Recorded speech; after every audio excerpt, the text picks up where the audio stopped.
Hi guys. So my sister told me a story. So there's this thing we do in my family church where when our general overseer visits his states, the other parishes, so in province, all the church, all the branches we shall close and have a single service. So during single service, someone came out to give testimony of how he was a kidnapper. He used to kidnap people, collect ransom of money for them, huge money. I'm talking of millions. And if they are not willing to pay, he kills them, like kill. And you can imagine being in that congregation and hearing that, like a lot of things be coming to your mind. Am I even safe staying here? Because the high and the mighty come. In fact, sometimes non-church members come just because the general overseer is around, and you know how that can be.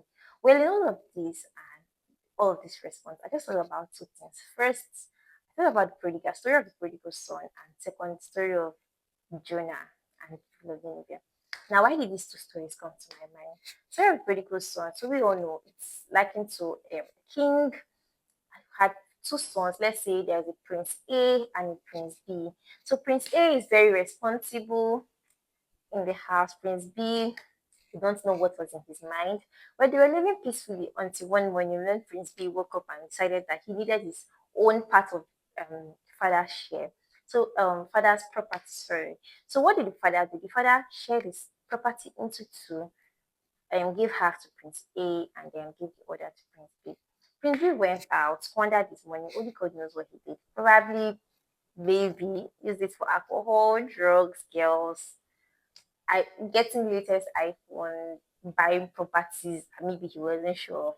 He had the money finished, and then he was so broke. So broke to the extent that he was worse than his father's servants. So he just thought to himself, maybe let me go back to my father's house and probably just be the servant, and then, at least I'll be surviving than what I am right now. And in all of this, his father saw him from afar. And remember, that's the son. Father did not even want to hear what he was about to say, right? Father hugged him, picked him up. Like, I can imagine such a father's love. Well, Prince A came back to the house and saw them feasting. Like, the feast was really big. He hasn't seen that in the house before.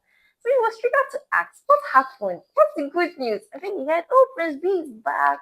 He has given up that old past life, like it's in the past now. And Prince A was like, what?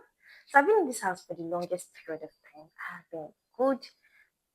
I have done a lot of nice things. And my father did not celebrate me like this. So he wasn't really happy.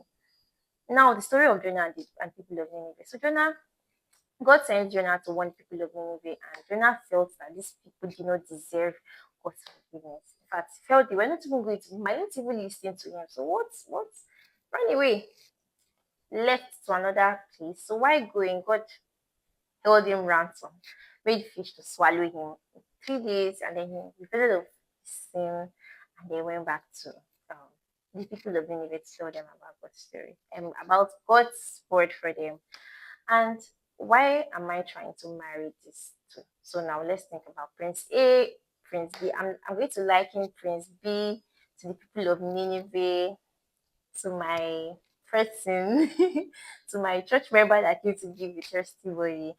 And um when I'm talking about we, I'm referring to Jonah, Prince A, us.